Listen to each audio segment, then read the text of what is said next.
So I've discussed my faith journey rather recently, and I figured I ought to discuss my guitar journey as well. I guess it started when I was around 8 years old, 7 or 8 years old. My dad taught me the first two chords that I ever knew. The the A chord. I think this is the very first chord I ever learned to play. So that's just three fingers on the second fret on the D, G, and B strings. And he also taught me the E chord, which is similar. You just kind of shift your fingers uh, above, upward, and then one finger moves to the first fret.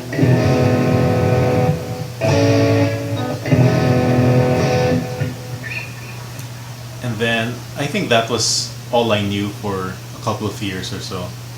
And I somehow learned D and maybe G. But the next time that I learned anything was around when I was 11 years old, and I saw in a song hits songbook the chords of November Rain, which I was really into then, and so I learned enough to be able to play that song, and that's how I learned the chord D minor, and then G, and then C, and then I guess there are some more chords aside from that. And then after that, there's another long period of not learning anything. Although I guess I also saw like the chords of F and B minor, but overall, that's pretty much all I knew, doing several chords, and even then not that well. And then when I was 13 years old, I quit my piano lessons, and as part of the arrangement with my dad, I had to continue practicing an instrument, and so I chose the guitar. But what I pretty much did for the first maybe 9 months or so was basically two riffs. The first was Come As You Are by Nirvana, and I figured it out by myself. I don't know how, but I managed to somehow. Even then, I was already kind of training my ears, I guess. Maybe my piano lessons also helped, but probably just a bit.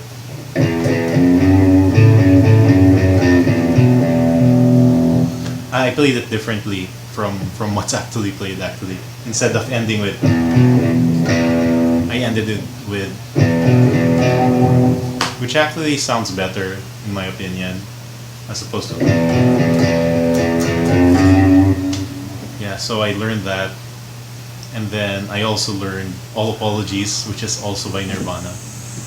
I wasn't a particular Nirvana fan, but that is what I learned, and I figured it was here, and I somehow figured out that the optimum fingering was this.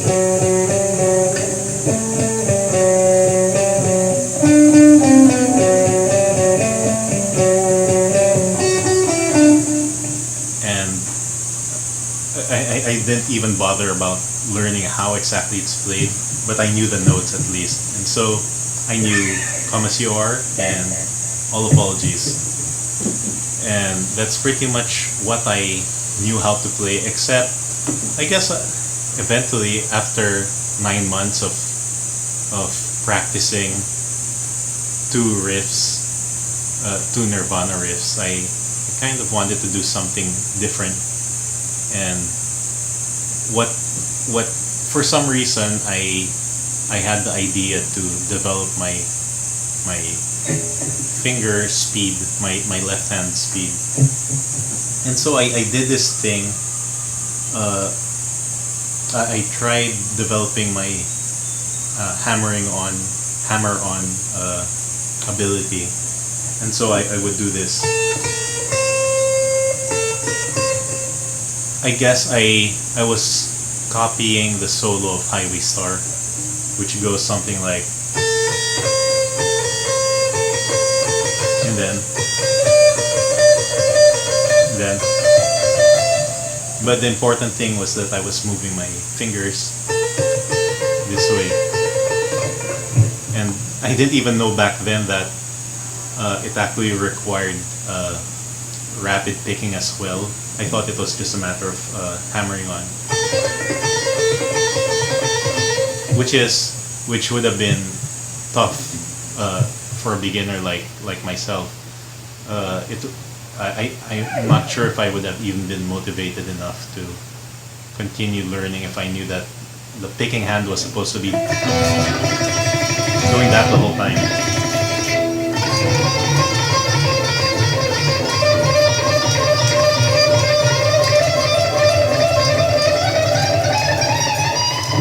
Anyway, this is kind of a dumb story, and it's not something that I advise people to do when learning this thing, when practicing. But I started doing that this action. It might have been with my pinky, or it might have been with just these first three fingers. But I kept doing that.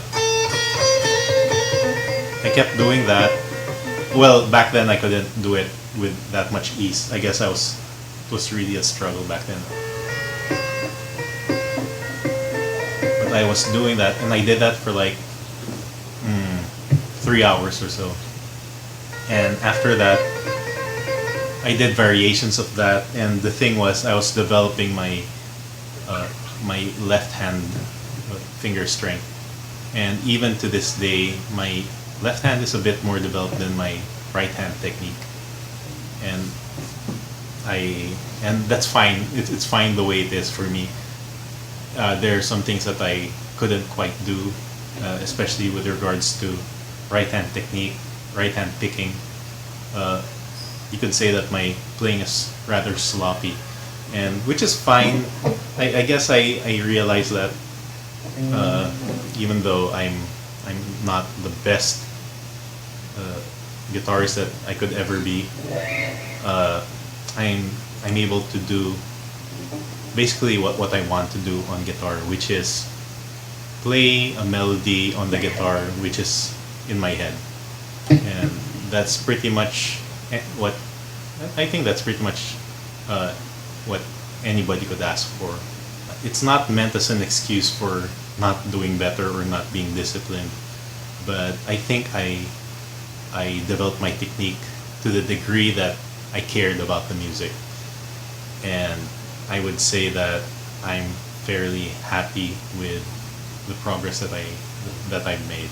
So this experiment of doing these hammer-ons was when I was 14 years old, and just as I was about to turn 15, I played with a band for the first time, and I realized just how little I was how little oriented I was towards playing in a band.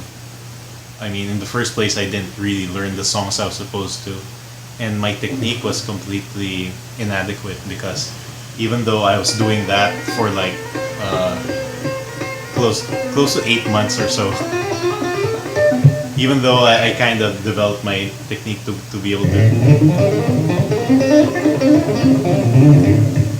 that's almost useless when your right hand, when in the first place I hadn't even developed the use of a pick.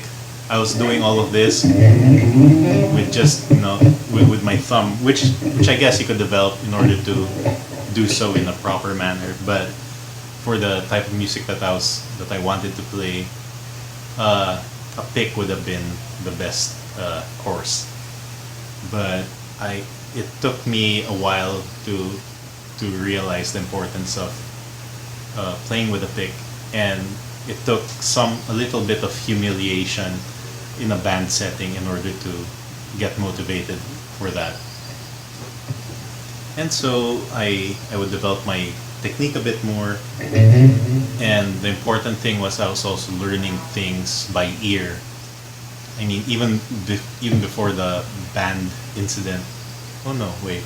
Around the time that that I first experienced playing in a band or not playing in a band, I I started learning solos, and the first solo that I remember learning was a Landslide, the version by the Smashing Pumpkins. I managed to learn the whole thing, and not even thinking in terms of skills or what. I just heard what I heard, and I wasn't particularly specific with slides or hammer-ons or whatever. I just knew the notes that were being played, and I guess that's a good start for like when you're learning by ear. You're not expected to get the little bit of every single detail, such as whether the guitarist is sliding downwards or upwards. Yeah, so I would say, yeah, Landslide was the first solo that I ever learned, and I learned it by ear, which is sort of a good omen for what was to come, that I would often turn to learning by ear, even mainly sort of as a matter of necessity, because if the tabs were there, I would have learned through that. That is how I learned these solos. And by these solos, I'm referring to Megadeth solos, because Megadeth has been the only band that I cared to learn more than a couple of solos from. Yeah, I've learned a lot of their solos, especially their 90s albums, especially the albums that Marty Friedman played with them on.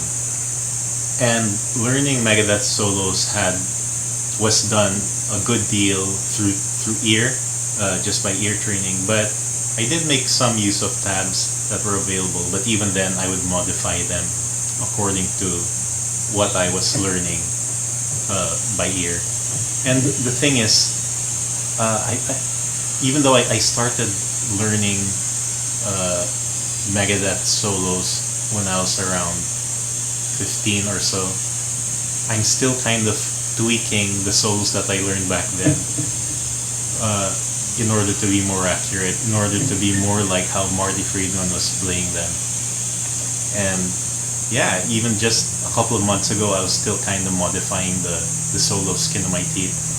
So it's been a process of over 2 decades of kind of just tweaking those solos, even though I rarely play them, even though I'm not even as interested in playing Megadeth solos. But they were such a big part of my learning the guitar. If I was interested in a band that wasn't as technically challenging as Megadeth, my guitar playing wouldn't have developed as much either. And and when I say that, I'm not ignoring the fact that Dave Mustaine is not considered like a guitar virtuoso. Really, I mean, his technique is pretty sloppy and just not ideal to learn from. You know, notwithstanding his being a great songwriter and riff maker. And Marty Friedman, you could just say he's unconventional. I guess that's the best way to put it. That's not even a veiled insult or anything, because when you play the way he does, it doesn't matter if you're not able to play like the John Petrucci school of guitarists. And so my knowledge of the fretboard has been a good deal determined by Megadeth solos, and just my ability to see scales and whatever theory in what I was doing comes a good deal from that. When I was about 16 or 17, I started developing my improvisational skills. Prior to then, I guess I would just kind of rely on what I could read, and then just practice these things over and over again. But when I got to jamming with other people, there would be opportunities to just play freestyle, and that's what I would do. Not necessarily in a very impressive way, but I was learning the fretboard a good deal, and it's a good thing that I learned a lot of things by ear, because it really helped with regards to improvising. The more I trained my ear, the better I got at being able to play what was on my mind. So I could hear a melody like, and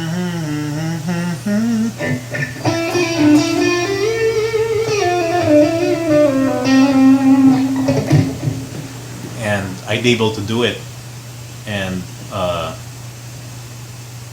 so I guess my progress in guitar playing has been a good deal more about developing my ear than actually developing my hands even.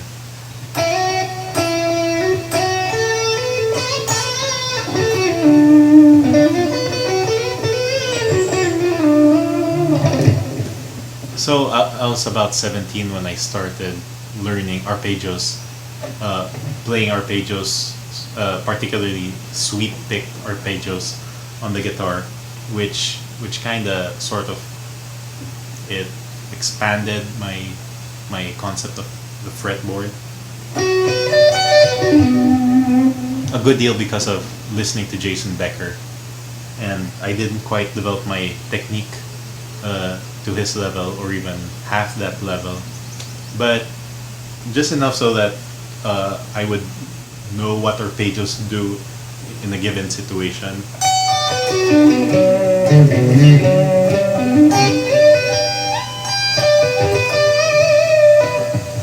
But I still don't do arpeggios that much. I tend to do the regular normal shapes, starting off with either in the major scale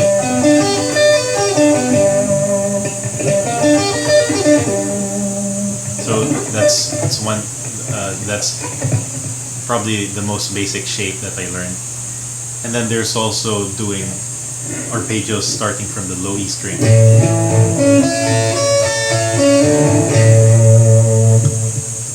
or you could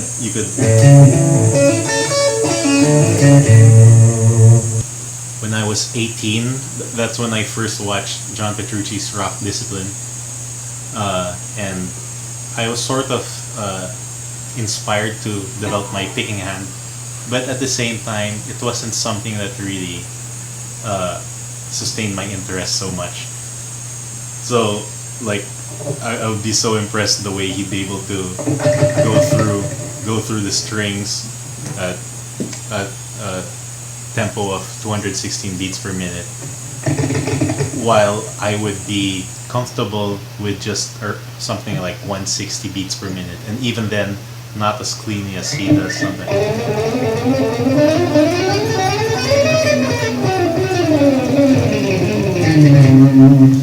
And you could hear a little bit of string noise in my attempt, but that's the extent to which I was interested in developing my picking hand, I guess. And then the next step of my technical progress probably came around when I was already something like in my mid-20s, and that had to do with learning to some decent degree Symphony X songs. I never quite learned the way Michael Romeo would play solos, not quite, but I would learn some things enough for me to change the way I played lead guitar. For one thing, I learned to do things in three different octaves. Well, I guess this stuff was also done by Marty Friedman, even in the solos that I learned of his. But it was with Symphony X that I really started doing a lot of it more. Like if you're playing, I'd go up, and then so I do a lot more of that because of listening to Symphony X.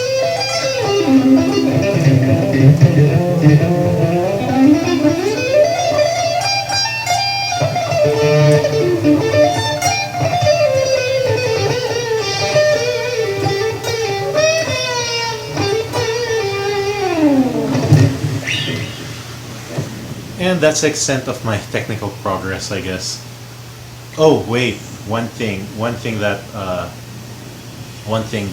such a big deal in my progress, and it came when I was already 31 years old. For the longest time, I couldn't develop my picking the way I wanted to in order to play some stuff by Marty Friedman. Like I would do. I don't even remember the way I used to pick back then, but it was pretty inefficient, and I couldn't develop it in a way that matches the speed by which Marty would play these things. And then I realized that, I don't know, it was just a change in the way I tilted the pick or something. It suddenly became so clear to me to... So one upstroke, and then a downstroke for the two strings.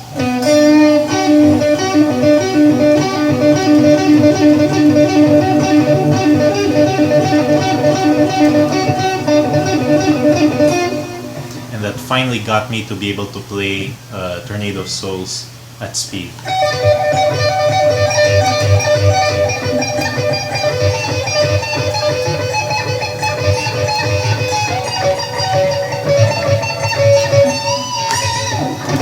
That wasn't particularly good, but I would blame the lack of gain or something. But the general idea is there, and I finally managed to. So prior to that discovery, I was kind of doing a shortcut instead of doing. I was doing. Which is mostly not noticeable at that speed anyway, but well, it is noticeable, but it's almost like who cares except the actual guitarists. But it was something that kind of left me unfulfilled until finally I figured it out. I wouldn't even be able to teach how I figured it out, but finally that skill arrived. And that's probably the last huge development in my technique, at least. And I like to think that even though my technique has gotten a bit sloppier from its peak, which is still kind of a bit sloppy, but although I'm not at my best technically, I'd like to think that I'm still coming up with that my ability to express what's going on in my mind is rather still good. I mean, I can play pretty much what I want to play, and I'm pretty happy about that. I think I said that a while ago, but that's pretty much what it amounts to. And there's a lot of room for improvement, for sure. But at the same time, I've committed as much as I want to commit on musical development, and I guess a good deal of learning music for several decades is realizing that music is as fun as it is, as much joy as it gives, as much meaning almost as it gives life. It's not indispensable. It's not the most important thing. The most important thing really is Jesus. What a way to sell it.